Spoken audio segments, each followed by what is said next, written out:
J'ai intitulé cette vidéo le bâton et la carotte parce que je vais vous soumettre une hypothèse qui s'apparente à une énorme carotte.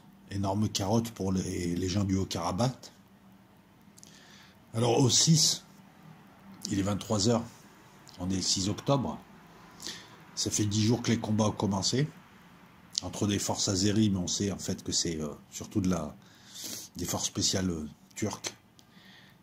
Quelques troupes azéries, des proxys syriens et libyens, hein, des djihadistes, hein, les amis à Macron, qui sont dirigés par la Turquie directement contre les Arméniens du Haut-Karabakh, qui peuvent à peine être aidés par les Arméniens d'Arménie, puisqu'apparemment ils n'ont pas le trop... apparemment il y a des choses qui se sont dites, qui se sont faites avant, et l'Arménie ne doit pas intervenir pour ne pas être attaquée. Apparemment c'est les accords qui ont été faits entre la Turquie et la Russie. Russie qui est très très cynique sur le coup, comme d'autres pays. Alors à part en France où on a toujours une lecture religieuse, bien racialiste des choses, tout le monde a adopté une lecture non politique du conflit. Bah écoute, c'est simple, Israël aide des musulmans, les Azéris, l'Ukraine et la Géorgie aident des Azéris, des musulmans, l'Iran qui est musulman aide l'Arménie, Arménie qui est isolée, qui n'est pas aidée par la Russie, qui laisse faire. C'est une lecture plutôt politico-économique.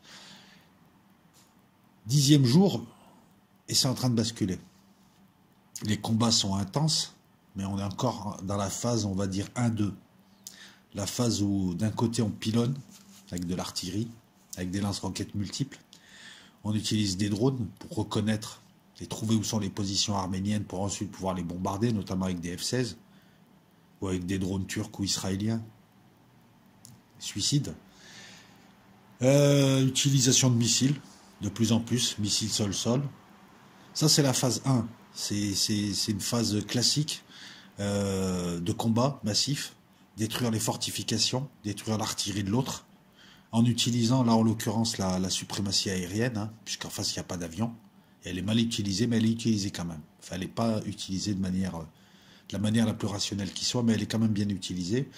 On détruit les fortifications pour permettre ensuite aux troupes, aux blindés, dans un premier temps, aux troupes, véhicules à l'infanterie blindée, d'avancer et d'occuper les positions qui sont prises.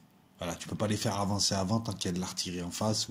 Et s'il y avait eu des avions en face, on aurait d'abord assisté à une première phase avec destruction de l'aviation de l'autre et des défenses anti-aériennes. Défenses anti-aériennes qui ont été abattues. Le problème, c'est que là, et je vais vous mettre une carte, le problème, c'est que là, les Arméniens du Haut-Karabakh sont pas nombreux, ont du très très vieil armement, n'ont pas tout l'équipement pour se défendre. Il manque de brouilleurs, il manque de manpad, il manque de tout. En face, il y a les forces spéciales, il y a de l'armement, il y a la suprématie aérienne. Donc là, on assiste depuis 10 jours à une perte, je dirais, d'à peu près un tiers du territoire.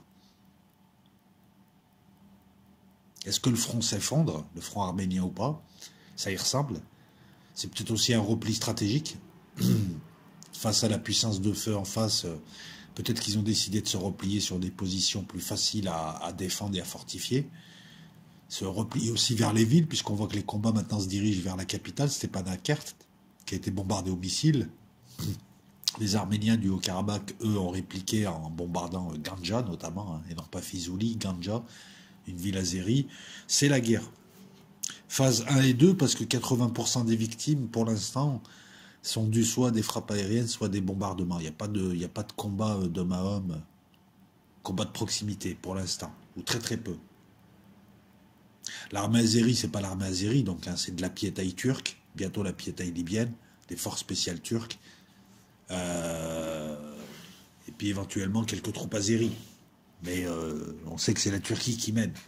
C'est en cela que c'est hypocrite, puisque l'OSTC, qui est l'organisation qui gère les relations entre pays, entre les 11 pays du coin, ne peut intervenir que si l'Arménie est attaquée, ce que ne fait pas la Turquie. Et en même temps, en principe, la Turquie ne devrait pas intervenir dans la guerre, mais elle intervient. Donc, elle s'est entendue avec les Russes. La carotte, elle est là, les amis. La carotte, je te le dis là, et puis je vais revenir dessus, c'est que tout le monde a décidé d'abandonner le Haut-Karabakh. Les Russes ont décidé de l'abandonner à son sort. L'Arménie ne peut pas bouger, et c'est ambigu. La politique arménienne est ambiguë. Les Américains ont décidé de laisser faire Erdogan et Erdogan sait ce qu'il fait. Donc la question, elle est juste de savoir qu'est-ce qu'on l'a autorisé à faire. Est-ce qu'on lui a donné un délai? Est-ce qu'on lui a dit vas-y, prends tout? Est-ce qu'on lui a dit vas-y, prends un maximum et après, comme ça les forcera à négocier? Ça arrange les Américains. Les Russes, qui sont les seuls défenseurs des Arméniens, ben, laissent faire. Peut-être que ça les arrange aussi. Ils ne peuvent pas se mettre à dos la Turquie, ils ne peuvent pas se mettre à dos l'Azerbaïdjan. C'est une histoire de pognon. Ils sont tous du côté de la Turquie et de l'Azerbaïdjan parce qu'il y a du pognon et l'Arménie n'a pas un rang. Israël ne peut pas se permettre d'abandonner son partenaire du coin, qui lui fournit 40% du pétrole. La Russie ne peut pas se permettre d'envoyer l'Azerbaïdjan vers les USA. Les USA, ça les intéresse, ils peuvent installer des bases. Il y a du pétrole, il y a un pipeline. La Géorgie, elle touche l'argent du pipeline. L'Ukraine est en bon terme avec la Turquie, ils font du business. En face, il y a juste l'Iran qui soutient. La Russie est cynique. Elle est là la question, elle est là la carotte. Le front est en train de s'écrouler, personne n'intervient. On aurait dû, et ça c'est un indicateur, on aurait dû voir la Russie livrer du matos. Et on aurait dû voir ça sur le terrain, plus d'hélicos qui tombent. Or, malgré les rapports de guerre élogieux arméniens, mais on n'y croit pas, qui indiquent la perte de 17 avions en tout, ça fait beaucoup, d'où 14 hélicos, c'est possible. On n'a pas l'impression qu'ils soient équipés contre des manpads ou contre des drones. Contre des manpads, avec des manpads ou avec des brouilleurs. On n'a pas l'impression que la Russie les équipe. Donc on a l'impression qu'ils sont livrés à eux-mêmes, que ça arrange tout le monde qui tombe. Que c'est une sorte de bouton qui, ou de pu, qui veulent tous résorber. Les USA et la Turquie les USA et la Russie étaient au courant depuis longtemps de ce qu'elle allait se faire. Là, on assiste à des interventions molles. Aujourd'hui, à l'heure où je te parle, l'OTAN plus la Russie demande à la Turquie, un membre de l'OTAN, d'essayer de freiner les Azéris, alors qu'ils savent que c'est la Turquie qui avance. Je constate, je ne juge pas. Je constate. Je constate juste donc qu'il y a un effondrement. Il y a un front est, vous le verrez sur la carte, et il y a un début de contournement par le sud, sud-ouest, qui fait que le Haut-Karabakh ne pourra même pas recevoir de troupes venues d'Iran. Ça va être compliqué si les troupes, le PKK, les YPG passent par l'Arménie. Mais il ne reste plus que ça. Et encore, il y a un corridor azéri au milieu. Donc on assiste à un encerclement, on assiste à une installation sur les plateaux, on assiste à un front qui est en train de sombrer. Faute de matos, en face ils sont plus nombreux, ils sont mieux équipés. Ils ont des avions, ils ont des drones, ils ont un approvisionnement à gogo. Ils ont de l'artillerie, ils ont du lance-roquettes, ils ont tout ce qu'il faut. Et de l'autre côté, du très très très vieux matos. Et malgré ça, l'armée du Haut-Karabakh qui est aguerrie arrive à se débrouiller et à infliger de grosses pertes. De l'autre côté, ça s'est installé, mais il y a de grosses pertes. Alors ils annoncent 3154 morts. Les estimations les plus fiables t'annoncent des grosses pertes, mais peut-être pas autant. Mais il y a beaucoup de morts côté azéri. Parce que dès qu'ils essayent d'occuper des positions, il y a des contre-offensives. Mais ça ne va pas tenir longtemps. On va bientôt assister à une occupation quasi totale du terrain et à l'encerclement des villes. Et ensuite à la deuxième phase, troisième phase, même la guerre des villes. Et la Turquie et l'Azerbaïdjan, voilà en quoi c'est hypocrite les appels internationaux que font les USA, que font la Russie. Ils sont mous, ils sont assortis d'aucune sanction. Macron s'agite, mais tout le monde savait ce qui allait se passer. En tout cas, devait le savoir, puisque la Turquie a prévenu. Mais donnez-moi une seule raison d'arrêter la Turquie et l'Azerbaïdjan. En principe, tu interviens, tu menaces, tu imposes, sinon il y a des sanctions. Tu imposes un cessez-le-feu. Et là, les belligérants s'arrêtent parce qu'ils sont obligés de s'arrêter. Mais là, la Turquie et l'Azerbaïdjan sont en train de gagner la partie. Ils sont en train de prendre du terrain. Après, ça va être beaucoup plus compliqué de prendre et de tenir. C'est encore autre chose. Ils prennent du terrain. Pourquoi tu veux qu'ils s'arrêtent? Donc, on voit bien que c'est hypocrite, tout ça, qu'on les laisse faire. Une sous-hypothèse dirait que la Turquie a prévenu avant ce qu'elle allait faire et qu'on lui a donné un délai. Voilà, fais vite, t'as un mois. Oh, t'inquiète pas, en un mois. Après, qu'est-ce qu'on lui a dit? Prends tout. Elle, si elle peut tout prendre, elle va prendre le territoire. Mais si elle ne prend pas tout, c'est prend un maximum, elle va prendre un maximum pour ensuite négocier. Et elle commence déjà. Les Arméniens veulent négocier maintenant. Donc pour l'instant, ils n'ont aucune raison de s'arrêter. 10 jours de conflit et ça s'effondre parce qu'il n'y a aucune véritable réaction, à part du pipeau de la communauté internationale, et une Arménie qui ne peut pas bouger. Les Russes ont dû lui dire on te défend que si tu es attaqué, si tu ne bouges pas, voilà. Il faut savoir que le Haut-Karabakh, qui s'appelle la République d'Artsakh, voulait être attaché à l'Arménie et l'Arménie ne veut pas. Il faut aussi savoir que le gouvernement du Premier ministre Pachinian, je crois qu'il s'appelle, est assez ambigu. En fait, on a l'impression que le Haut-Karabakh est lâché par tout le monde parce qu'il ennuie tout le monde. Éventuellement, on peut imaginer que la Russie a dit à l'Arménie, tu bouges pas, tu fais juste un peu, tu t'agites un peu, et en contrepartie, on te donnera quelque chose. Mais il faut régler ce problème qui gêne tout le monde. Et je ne peux pas me permettre de me brouiller avec la Turquie et avec l'Azerbaïdjan, parce qu'ils ont du fric, ils ont du pipeline, et c'est géostratégique. Comme quoi, la réelle politique, c'est du cynisme, et les Russes n'ont rien à envier aux Américains en matière de pragmatisme. On a des attitudes pour l'instant ambiguës, et il ne s'agit que d'une hypothèse. Donc il va falloir prévoir des indicateurs, et les indicateurs sont simples. Si l'effondrement se poursuit, c'est qu'ils n'ont pas les armements voulus, parce qu'ils sont meilleurs sur le terrain d'homme à homme, par contre, les Arméniens du Haut-Karabakh. Mais si le front continue à s'effondrer, et si on commence à assister à un encerclement des villes, et notamment Stepanakert, c'est que la Russie ne veut pas intervenir. Sinon, elle livrerait du matos en cachette et on verrait sur le terrain un rééquilibrage. Donc ça, c'est un indicateur pour confirmer ou infirmer mon hypothèse. L'intervention de l'Arménie aussi. Elle mobilise pour l'instant, parce que le peuple arménien veut aider. Mais les gouvernements sont là, ils ont peut-être été prévenus par Moscou, ils savent qu'ils n'ont pas les moyens de faire une guerre à la Turquie. Peut-être qu'ils font semblant de mobiliser, mais qu'ils n'envoient rien. Donc pour l'instant, pareil. Est-ce qu'ils envoient des troupes? Est-ce qu'ils envoient... Est-ce que l'Arménie s'impliquera aussi? Si elle ne s'implique pas, c'est pareil, c'est qu'on lui a donné des assurances. Et en tout cas, on lui a dit tu ne peux pas intervenir. Ça va être des indicateurs. Et puis la Turquie, jusqu'où elle va aller?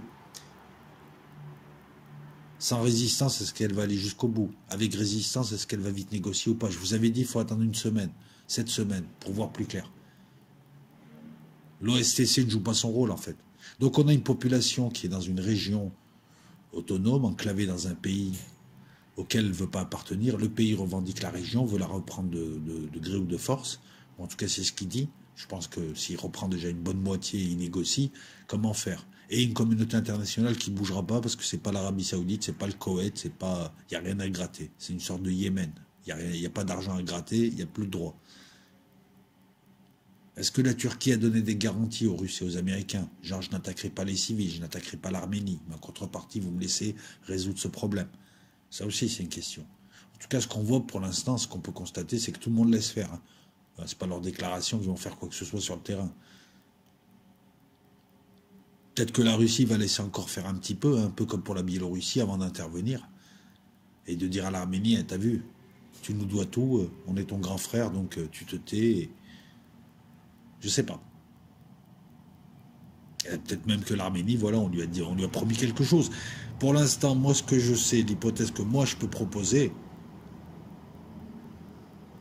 c'est que le Haut-Karabakh se fait carotter par tout le monde et qu'on assiste à une pièce de théâtre où ils font tous semblant de le défendre et personne ne va intervenir. Maintenant, il va falloir le prendre, le plateau. C'est pas tout de prendre des territoires. Il y a des contre-offensives, il faut consolider tes bases. Et après c'est simple. Eux, ils vont prendre les crêtes, ça va être des groupes mobiles, ils vont s'équiper comme ils peuvent et ils vont faire une guérilla pendant des années. Et ça, c'est une autre chanson. Et ça, c'est coûteux. En hommes, en moyens. Je ne pense pas qu'ils aient les moyens de tout reprendre. Et même s'ils occupent le terrain, est-ce qu'ils vont le tenir? Donc ça peut prendre beaucoup de temps. Et il y a l'hiver qui arrive. Donc peut-être que en fait, c'est une offensive jusqu'à plus soif, et qu'ensuite seulement la Turquie négociera si elle voit qu'elle ne peut pas tout prendre ou elle ne peut pas tout tenir. Et elle négociera en imposant le rattachement de cette province à l'Azerbaïdjan. Il y aurait une solution de droit toute simple, c'est laisser la province à l'Azerbaïdjan, lui en faire une région autonome, donner des droits autonomes à la population, à les protéger. On mettrait une sorte de casque bleu pour éviter une épuration ethnique, et en contrepartie, elle abandonnerait ses pouvoirs régaliens qui appartiendraient à l'Azerbaïdjan. Ça pourrait être une solution. Ça protégerait tout le monde. Parce qu'il y a le précédent de l'épuration ethnique. C'est ce qui fait peur à la population. C'est que si les Azéris prennent le plateau, ensuite, ils feront comme ils ont fait dans l'autre enclave. Et ils épurent tranquillement, pendant des années. Le bâton et la carotte, en ce moment. Alors, qu'est-ce que je pourrais rajouter? C'est encore un coup turc bien joué. Et on retrouve encore la même structure. Ben, il lui suffit d'être bien avec Trump, Poutine et Merkel et c'est bon. Erdogan vient d'esquiver des sanctions au sommet de l'Union européenne grâce à Merkel, qui n'a pas voulu lui en imposer en mer Égée. En mer Égée, il a réussi à installer ses positions et à imposer un dialogue avec la Grèce qui était prête à dialoguer. Et là, maintenant, il démarre là. Quelque chose qui pourrait être un problème, enfin, ou une résolution de problème, qui arrangerait tout le monde, sauf une population qui est toute seule. Soyons honnêtes. Quelques milliers de personnes qui se défendent face à quand même une armée puissante, en surnombre, bien mieux équipée, avec la suprématie, j'ai bien la suprématie aérienne. Un autre indicateur, c'est de voir Israël promettre officieusement de ne plus vendre à l'Azerbaïdjan, alors que c'est son partenaire, qui lui fournit 40% de son pétrole, c'est pas rien. Est-ce que ça n'a pas été confirmé, donc est-ce que ça va être tenu ou pas? J'ai du mal à voir Israël renoncer à vendre des drones de reconnaissance Thunder Bay ou Hermes 900 à l'Azerbaïdjan et promettre ça à l'Arménie qui n'a pas un rond. C'est ça le problème. Ils n'ont pas un rond, ils n'ont pas une position super stratégique dans le contexte où on est. Donc si Israël arrête de vendre, si le Canada aussi arrête de vendre, c'est un signe. Bon, ça sera toujours mou, mais c'est un signe. Mais là, pour l'instant, ce que je vois, c'est que les grandes puissances savaient et laissent faire. Jusqu'où vont-elles laisser faire? La suite, c'est simple. Hein. Si le front, est-ce que le front s'effondre ou est-ce que c'est un repli stratégique pour tenir un peu mieux dans des positions moins susceptibles d'être bombardées par des drones ou par des F-16? Première chose. Deuxième chose, est-ce que ce repli stratégique va se faire? Comment va-t-il se faire? Dans les villes, autour des villes, dans les montagnes, sur les crêtes, je veux dire, parce qu'on est en montagne. En tout cas, là, ça sera la deuxième partie du plan turc, je pense. Prendre d'autres villes, parce que pour l'instant, beaucoup de villages et beaucoup de petites villes ont été prises, mais c'est la capitale qui est en ligne de mire. Donc déjà, s'assurer qu'il y avait un véritable effondrement et non pas un repli stratégique. Ça change tout. Si dans une semaine, il n'y a pas le cessez-le-feu, l'hypothèse du sacrifice du Haut-Karabakh, laissé à la Turquie et à l'Azerbaïdjan, sera encore valide, sera même de plus en plus valide. Sinon, dans une semaine, ce qu'on peut voir, c'est que la Turquie a pris suffisamment de terrain pour négocier, et elle pousse à la négociation en position de force. Enfin, si personne n'arrête la Turquie, et si elle continue à gagner du terrain, elle ne va pas s'arrêter. Ça ne serait pas logique. Ils n'ont aucune raison pour l'instant de s'arrêter. Voilà, c'est 10 jours de combat. La cruauté, le cynisme russe, entre autres, américain et autres, la géopolitique, le jeu sur le premier, deuxième, troisième échiquier, on a tout là. Et oui, quand tu vois Macron s'exciter, l'Union européenne s'exciter, alors qu'ils ont des informations qu'ils savaient à l'avance qui allait arriver, qu'ils savent par qui c'est couvert, et qu'ils font quand même semblant de s'exciter, genre ils vont intervenir. Voilà, le plus ridicule, c'est peut-être Macron qui joue devant les Arméniens de France, qui joue à mal sauveur, alors qu'on sait qu'il va rien sauver du tout. Le bâton et la carotte. Et les gens du Haut-Karabakh sont en train de se faire carotter. C'est une analyse, encore une fois, presque dénuée d'émotionnel. Hein. Bon, oui, après on peut dire qu'ils se font avoir. Hein. Ça reste quand même des civils qui se battent contre des armées puissantes, ça reste quand même des civils qui se font bombarder, et ça reste quand même des civils qui sont là-bas depuis tout le temps, ils ne sont pas arrivés hier. Donc quelque part, voilà, et puis ça reste des civils désargentés qui appartiennent à un peuple qui a un petit pays et dont le grand frère, en fait, fait... c'est le reproche qu'on peut faire, tu vois, à partir de cet exemple. Mais c'est pas le seul. Hein. L'exemple syrien aussi. J'étais le premier pendant des années à me défier de la politique de Poutine. Le problème de la Russie, c'est qu'à force de faire trop de soft power, elle finit par ne faire que ça. Et à force d'être trop bien avec la Turquie pour vendre ceci ou cela, elle finit par perdre son âme et devenir un petit peu ce que sont les Américains, c'est-à-dire quelqu'un de cynique. Voilà, parce que c'est bien beau de faire de la réelle politique, mais quand tu commences à abandonner les liens moraux, les liens fraternels que tu as avec d'autres populations qui sont proches, tu n'es plus la Russie. Et le problème de Poutine, il est là, il est un peu trop ami avec tout le monde. On a tendance à le reprocher aux Américains, mais on ne le reproche pas aux Russes. Poutine livre des armes à l'Arabie Saoudite. On ne le critique pas. Poutine livre des armes et joue son jeu un peu partout. On ne critique pas. On a tendance à voir les pays de l'Est comme des larbins des Américains contre les gentils Russes, mais il faut se rappeler de l'histoire de la Russie vis-à-vis de ces pays, son comportement pendant 70 ans, pour comprendre la défiance qu'ont ces pays-là. Moi, je suis ni pro-russe, ni pro-américain, ni pro-pays de l'Est, mais j'essaie de comprendre dans une analyse. Il faut comprendre que si la Pologne a de gros problèmes avec la Russie, c'est lié à une certaine histoire. La Pologne a souvent été bouffée, a souvent vu son territoire disparaître, soit parce qu'ils étaient occupés par des Allemands, soit par des Russes. Et là, les Russes sont un petit peu, sur un plan moral, là, les Russes sont décevants. Le panache aurait voulu qu'on aide les petits et qu'on trouve une solution pour arranger le pays, hein, l'Azerbaïdjan. Hein. Je n'ai jamais dit que l'Azerbaïdjan était méchant ou ci ou ça, et je l'ai expliqué dans la première vidéo. Il s'agit d'un problème de deux droits qui s'affrontent. Mais est-ce qu'on ne peut pas trouver une solution humaine? Et puis ces grandes puissances, voilà, là, la Russie, les USA, l'Union européenne, c'est des parrains. Parce que ça pourrait être réglé en une soirée. Le Conseil de sécurité qui se réunit, qui impose des sanctions, une résolution assortie de sanctions à la Turquie, un embargo de l'Union européenne, des sanctions américaines. En 2 jours, c'est réglé. Sans tirer un coup de feu, on ne parle pas d'armée.